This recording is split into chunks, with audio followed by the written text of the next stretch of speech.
everyone, we are Britt and Drea from motherhoodalliance.com, and we are excited to welcome you to a 4-episode series with Dr. Matt Buch, a doctor of physical therapy, board-certified orthopedic specialist, and the owner of Total Pursuit Physical Therapy and Performance based out of De Pere, Wisconsin. Dr. Matt works with active people of all kinds, from athletes who love to train hard to parents who simply want to run around with their kids without dealing with constant aches and pains. But what really sets him apart is his belief that pain isn't something you just live with. So if you've ever been told to rest more, stretch more, or chalk it up to getting older, he is really passionate about challenging that mindset. His approach focuses on uncovering the root cause so that you can move better and feel stronger for the long haul. Dr. Matt creates customized treatment plans that often combine hands-on techniques like dry needling, cupping, and joint manipulation with strength training, movement coaching, and realistic habit shifts that actually fit your life. It's not just about getting you out of pain, it's about keeping you active long-term. And outside the clinic, he's an avid bow hunter, climber, outdoor enthusiast, husband, and dad to 2 young boys, so he truly understands the value of being able to move well and keep up with the life that you love. Welcome back, Dr. Matt. Thank you. Happy to be back. We had a really interesting episode with you in this last one. So this is our second episode with you. We're going to be talking about bulletproofing your knees, your back, just making sure that you're doing the right things when you're moving your body. And I think that this is going to be really insightful. If you guys haven't listened to the first episode with Dr. Matt, we talked a lot about his story. We also talked a lot about how stretching and rest aren't necessarily the best ways of going about taking care of. Obviously, doing it initially is great, but that's not long term. So if you want to learn more about that, definitely listen to that first episode. But in this episode, knees and back, why are those 2 areas such a huge problem for so many people, whether they're super active or, not so much? Yeah. So 2 very common things that we see in the clinic. I'll start with the knee, and one thing that I think is really important to know about knees and why they can become such an issue is because knees are kind of dumb. They don't. What I mean by that is they don't make a lot of decisions for themselves. Okay, so they are heavily influenced by other areas of the body. So, for example, the knee basically straightens and bends. That's all it does. Okay. If we really want to get into the weeds, there's a little bit of twist in there, but for our purposes, it straightens and it bends. The 2 joints that the knee is influenced by, the hip and the ankle on each side of the knee, they straighten, bend, they rotate, they twist around, they go out to the side. There's way more movement and way more things that can go awry in those 2 joints.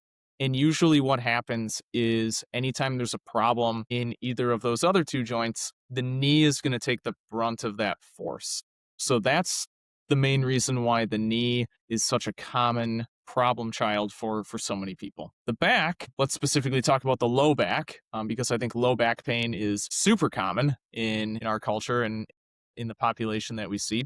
Really same thing. The low back, it bends forward, it bends back. It does a little bit of rotation and side bending, but not a ton. Most of your other movements are coming, again, from your hips, and then even up from your upper back, your shoulders, your neck, everything else. So if you're doing full body movements, let's say like a HIIT class or like a boot camp style class, and some of these other areas in your bodies, your hips aren't rotating properly to get down into a squat, your shoulders don't have enough mobility to get a weight up overhead. Usually your low back is what's going to default and compensate for the lack of ability in these other parts of your body, which means that your low back is going to become way overused or more than what its capacity is able to tolerate. And therefore, we're going to end up with some low back issues. So if a lot of people who especially are active, right, if they're having knee or back pain, should they stop doing those lunges and squats? What should they do if they're feeling that pain in those areas? It really depends. I think if it's something that is, acute injury, and what I mean by that is something that's happened yesterday, a couple days ago, and they're still just really recovering from, an injury that just occurred.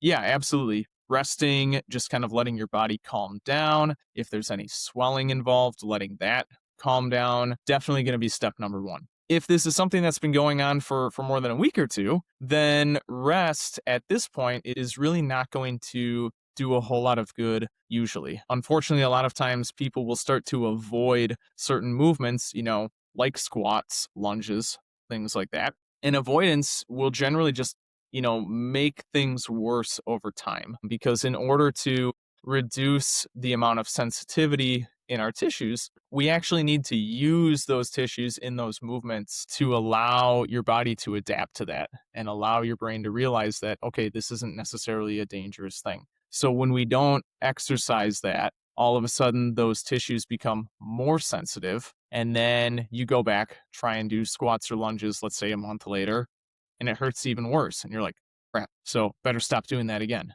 And then, 2 or 3 months later, you're like, all right, well, it's been enough time. Let's try it again. Well, that sensitivity has just continued to heighten. And now all of a sudden your body is really sending these pain signals when it doesn't need to be. We're always squatting. We're lunging in different ways, whether that's to the sides or to the front. Maybe not exactly what you would do in a HIIT class or a, strength workout, but it's still, those are natural movements. And if you're not doing that with weight in a gym or strengthening somehow, it's not going to go well in real life. Absolutely. I think that brings up another really good point is you need to train your body into the types of positions, movements, whatever it is that you're actually going to be using your body in real life. So for example, have you guys ever heard like, don't let your knees come past your toes when you squat? Yeah, that used to be a really big thing, and I know it's not anymore.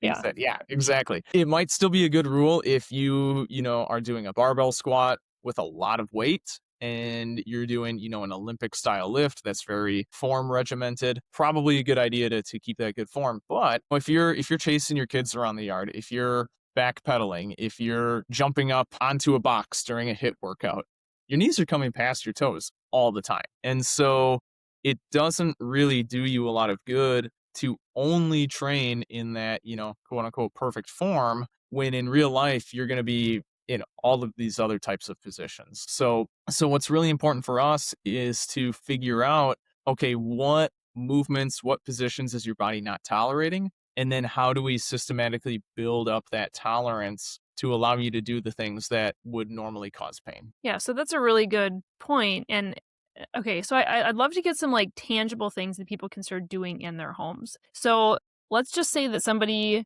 they've experienced lower back or knee pain on and off, and they're just like, I feel like I'm just weak. I'm weak. And so what should people be working on strengthening to make sure that the muscles around those areas are ready to handle the load that a regular workout or even everyday life would bring? Totally. So let's take the back, for example.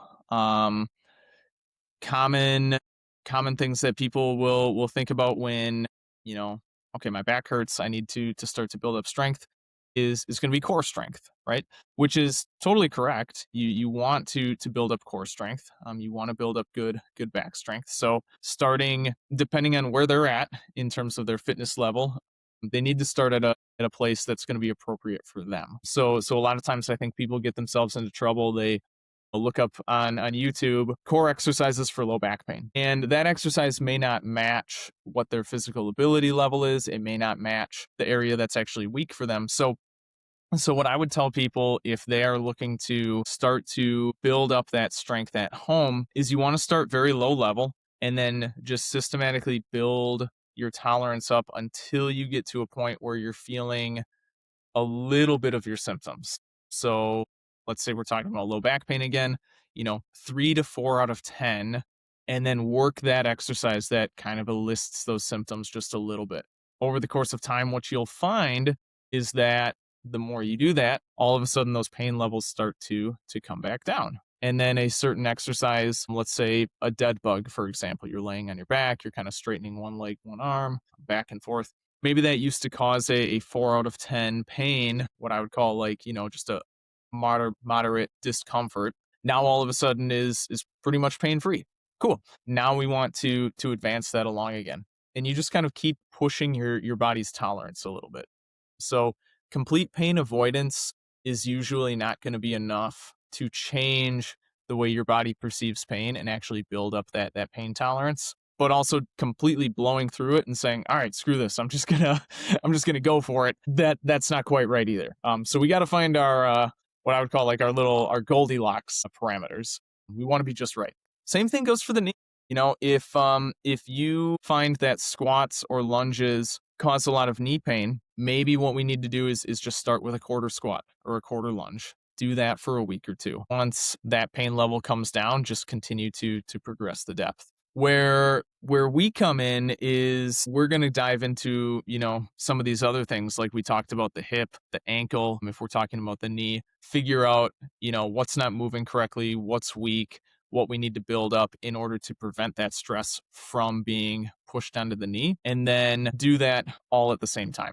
Same thing with the back. You know, figure out, okay, is it a shoulder issue that, you know, your shoulders aren't strong enough, they're not mobile enough, so your back is, you know, taking the brunt of the force every time you lift something overhead. Whatever it is, we want to figure out how do we address those things as well, so that along with just building up the tolerance at the area specifically, now we're taking a full body approach and really bulletproofing yourself. Yeah, which I think is a really good point, because as much as people don't want to take the time or spend the money, like seeing somebody like you or even a personal trainer for just form evaluation would be really good, because if also at the same time, if you don't know how to do a workout or your form is poor, you could just keep re-injuring yourself, and then having somebody like you be able to pinpoint those weak areas that could use strengthening or stretching, that's going to be really key. I do want to talk a little bit about some high impact sports though, because things like CrossFit, things like HIIT workouts, things like running, especially Dre. So background, I don't know if you really know this, Dr. Matt, but Dre and I are personal trainers. So our whole background over the last 12 years has been prenatal and postpartum personal training. And so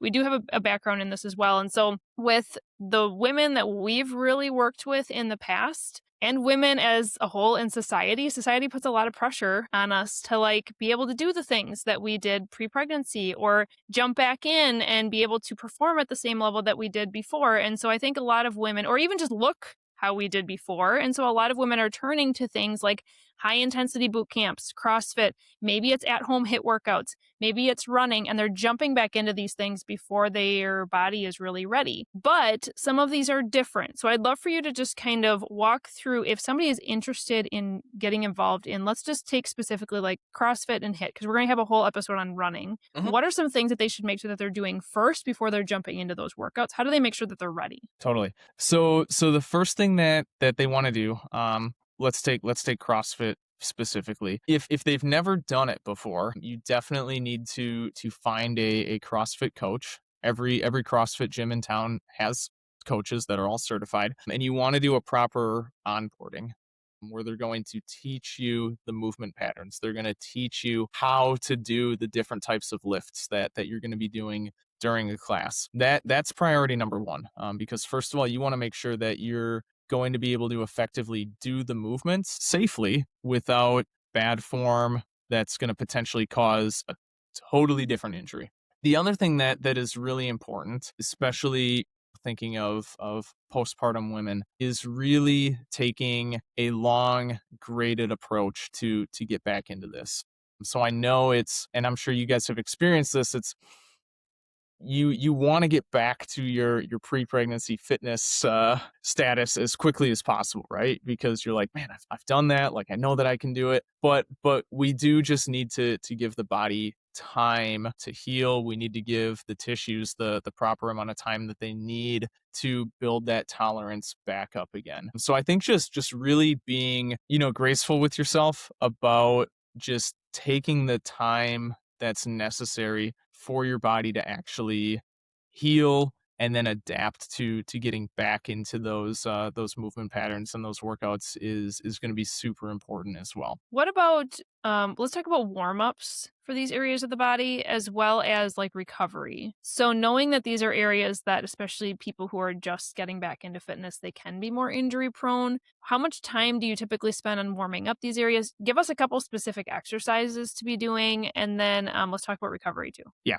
So warming up is like every athlete's least favorite thing to do. We'll start with that, but it's the most important thing. So when we say warm up, you should literally be warming up your entire body. Like, you should be sweating by the time you're done with your warm up. Okay. It's not a couple quick like shoulder circles, a pigeon stretch, and then we're good to go. This should be a relatively good amount of time that you're getting the blood flow going through your body. You're elevating your heart rate. You're breaking a sweat. Your tissues are prepared to do this high level activity. So if we're thinking about the knee, for example, we want to really make sure that our hips are as warm as they can be. So doing some banded, side steps, some monster walks, doing some walking lunges, maybe some resisted hip rotations, just to really get all of these muscles to fire on all cylinders and really get the blood pumping into these muscles that are going to support your knees as you're going into lunges, squats, things like that. Same thing with the ankle, going through some double leg calf raises, single leg calf raises, some little ankle hops, just getting those light plyometric drills in to not only elevate the heart rate, but also get, your calves, your Achilles tendon, all of these other tissues ready to actually take on load, get the blood flowing in there so that they're as safe as possible once you do actually start adding on weight or increasing speed, intensity, things like that, if we're talking about more of a boot camp type workout. And then same thing with the upper back, make sure that, or excuse me, the lower back, make sure that your shoulders are really warm so that if you're doing any type of an overhead movement, you're not compensating with that lack of mobility in your shoulders by overarching your back and then placing all that stress through your low back, making sure that your upper back muscles are ready to take on the load that you're doing. So really just getting all of the supporting structures around these areas very, very warm. Like I said, you should be breathing heavy, your heart rate should be up, and you should be sweating by the time you're done with your warm up. Dre and I have taught a lot of group fitness in the past. Just kind of a simple way to think about it is basically do your workout, but maybe with no weights. Like do it like just going through the motions that you're about to go through, just with no weights and maybe in a little bit slower, like especially if you're going to do high impact, like do it in a low impact form. As well as I feel like with the lower back, a lot of people don't typically think about those being worked. But if you're doing like a deadlift, people think, oh, this is for my hamstrings and my glutes.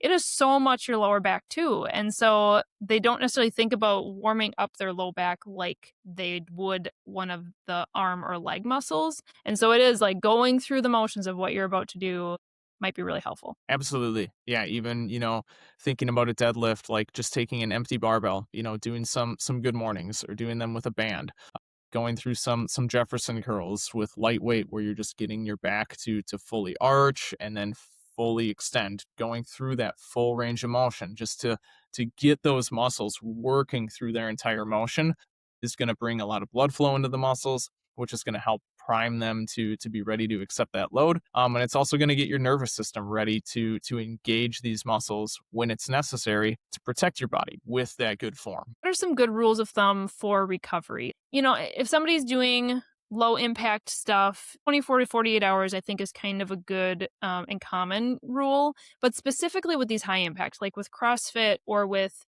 HIIT type workouts where a lot of them are full body. How are you working recovery? How many workouts a week is kind of appropriate? Walk us through your thoughts on that.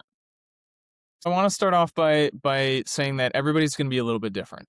It's going to completely depend on the person, what their fitness level is, what their load tolerance is, all of that stuff. So let's say we're talking about a high impact CrossFit style workout where we're doing, full body. Generally speaking, you want to allow, 48 hours of recovery between hitting these major muscle groups again. The nice thing about these types of workouts is generally you can do them 5 days a week as long as your body has the tolerance if you're varying the stimulus and varying the lift that you're doing. So for example, I wouldn't recommend, throwing 80% 1 rep max deadlifts into your workout 5 days a week.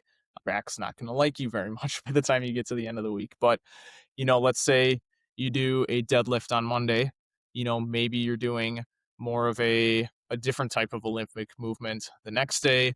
Maybe you're doing more, dumbbell type stuff Wednesday, and you're just varying that stimulus. So it's definitely possible to work out 5 days a week, 6 days a week. I don't really ever recommend anybody works out 7 days a week because I think you at least need a day of recovery to just allow your body to reset. But once again, it's all about, have you built up that tissue tolerance and that load tolerance? So if somebody who's just getting into fitness or just getting into a workout regimen, I would not recommend that they jump in 5 days a week, because their system's gonna be a little bit shocked, and they're not gonna be feeling too great. So it's a matter of building that tolerance, if that makes sense. Yeah, it sure does. One last question for this episode that I think a lot of people are oftentimes wondering: if they are sore from a workout, what are your hot tips for recovering from soreness the fastest? Absolutely. So nutrition's gonna be huge. What's the adage? Muscle is torn down in the gym and it's rebuilt in the kitchen. So nutrition, making sure that you're getting enough protein for your goals, making sure that you're staying hydrated. Hydration is huge in terms of muscle recovery. Sleep hygiene is massive. Most of us don't get enough sleep, at least as much as we probably should, but sleep is a big factor as well. So nutrition, sleep, hydration, those are the biggest components of adequate recovery. Other things like sauna can be a awesome adjunct to it. Heat, ice. I'm not big on ice unless it's an acute injury where you're dealing with swelling. Some people have different opinions on that. What about just ice mine. baths? Like, right? It depends on what your goals are. So if your goal is to, build muscle or hypertrophy, there's some evidence out there that says that, doing an ice bath post workout might not be the best option for that, because it's going to significantly inhibit that stimulus after the workout. That might be one thing to stay away from. If you want to do an ice bath in the morning, 24 to 48 hours after that workout, that can be totally appropriate. It helps with energizing the body, waking things up. It can help with any areas of your body that might be a little bit inflamed, just kind of toning down that inflammation a little bit. That wouldn't really be a problem at all. All right. Any other tips for recovery before we close this one out? I think the biggest thing, honestly, is just listen to your body. Most people know their bodies better than any health professional that they're going to talk to. And even in my clientele, like, it's amazing what I can learn just by asking the right questions, and people will start to really just kind of tell me everything that's going on that we need to figure out. You are very in tune with your body. Listen to it. The amount of soreness you're feeling, the fatigue that you're feeling, all of those things are just going to be some cues that, maybe you need a little bit of extra rest. Or if you're at the point where your body's feeling pretty good, you're feeling ready to go, that's a good indication that you can keep pushing a little bit. Thanks for sharing your tips for knees and low back, because I think there's a lot of people out there that struggle with this. So that's really helpful. Are you on social media at all? Where could people follow you? We are on social media. The Instagram handle is totalpursuit.greenbay. So you can follow for recovery tips, injury prevention tips. We try and put out a lot of stuff on there as well. Cool. Awesome. Well, thanks for sharing this. We do have 2 more episodes coming up. We are going to be talking about running, and you may think a lot of it is similar to what we just talked about, but there's so much to talk about running. So I'm excited that we're going to have an entire episode dedicated to that. And then in our last episode, we're going to be talking about dry needling, and I think that'll be really insightful. I'm excited to be able to ask you some questions because I've had it done myself, but I still don't understand the full science behind it. And so let's get nerdy in that episode. I'm really excited about that. Looking forward to it. If you enjoyed this episode, would you consider leaving a rating or review or sharing it directly with a friend who could benefit from the information? We know that you're a busy mom or caregiver, and our goal is to make your life easier by bringing tips and tricks directly from experts into your earbuds. By sharing this episode with someone you love, you can play a critical role in helping to make their life easier as well. We appreciate your time, and thank you for being a part of the Motherhood Alliance family.